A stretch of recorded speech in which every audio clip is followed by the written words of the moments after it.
اعوذ باللہ من الشیطان الرجیم بسم اللہ الرحمن الرحیم الحمد للہ رب العالمین والصلاة والسلام علی رسولہ الکریم اما بعد۔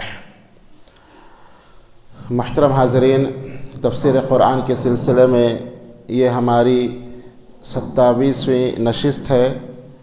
کل کے درس میں ہم نے یہ معلوم کیا کہ تعوذ کیا ہے، اعوذ باللہ من الشیطان الرجیم، جس کو تعوذ کہا جاتا ہے، اللہ کی پناہ میں آنا، یہ عین توحید ہے، یہ توحید کا ایک شعبہ ہے۔ تو اس کے برخلاف غیر اللہ کی پناہ میں جانا یہ شرک ہے۔ اگر کوئی اللہ کو چھوڑ کر غیر اللہ کی پناہ لیتا ہے یا غیر اللہ کی پناہ تلاش کرتا ہے تو یہ شرک ہے۔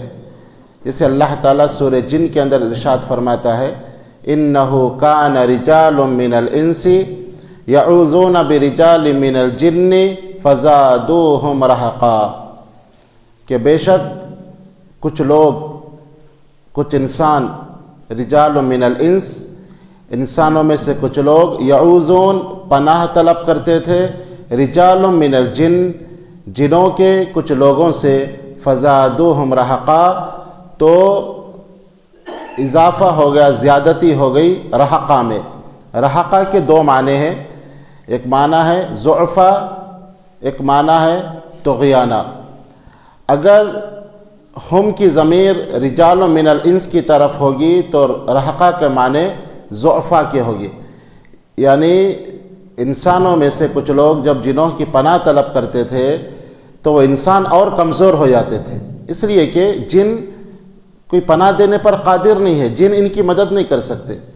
لیکن اگر ہم کی ضمیر رجال من الجن کی طرف ہوگی تو رہقا کا معنی سرکشی اور طغیانی کے ہے، یعنی جب انسان جنوں کی پناہ طلب کرنے لگے تو جن اپنی سرکشی میں اور زیادہ ہو گئے۔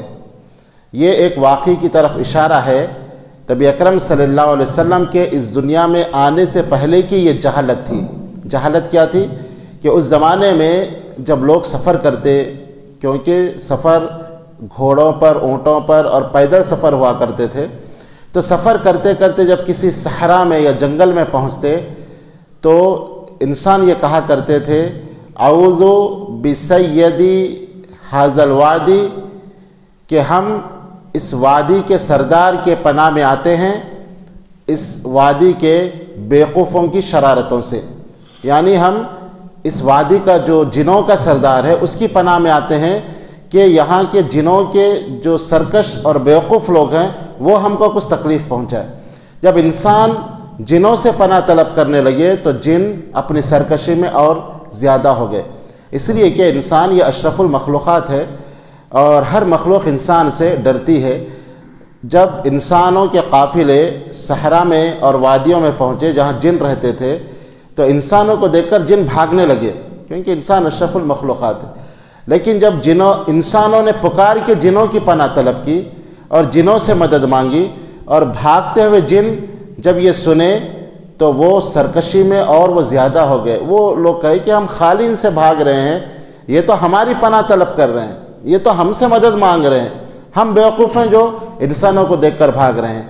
تو انسانوں کے اس پناہ مانگنے نے جنوں کو سرکشی میں اور زیادہ کر دیا۔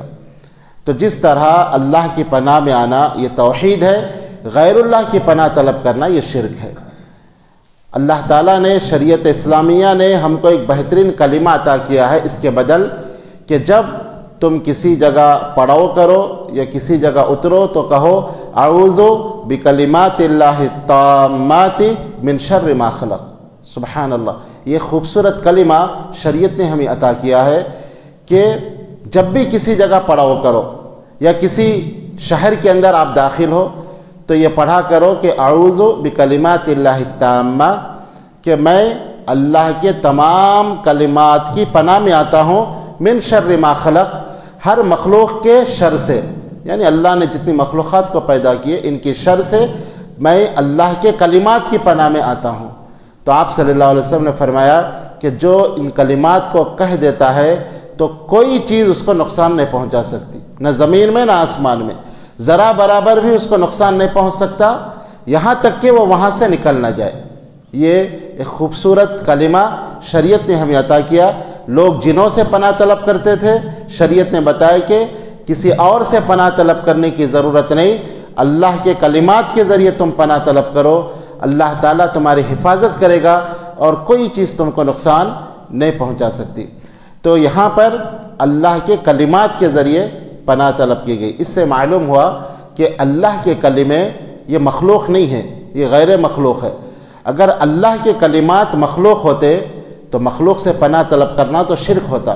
تو یہ اللہ کا کلام، اللہ کے کلمات، یہ اللہ کی صفت ہے اور یہ مخلوق نہیں ہے، اور اللہ کی صفت سے پناہ طلب کی جا سکتی ہے۔ جیسے اللہ کی رضا یہ اللہ کی صفت ہے، اور نبی اکرم صلی اللہ علیہ وسلم تہجد کی دعا میں یہ کہا کرتے تھے، اللہم انی اعوذ برضاک من سخطک، یا اللہ میں تیری رضا کی پناہ میں آتا ہوں تیری ناراضگی سے۔ خلاصہ کلام یہ ہوا کہ جس طرح اللہ کی پناہ میں آنا یہ عین توحید ہے، اسی طرح غیر اللہ کی پناہ پکڑنا یا غیر اللہ کی پناہ طلب کرنا یہ عین شرک ہے۔ اللہ تعالیٰ سے دعا ہے کہ صحیح معنوں میں قرآن کو سمجھنے کی ہمیں توفیق عطا فرمائے۔ آمین یا رب العالمین۔ وآخر دعوانا الحمد للہ رب العالمین۔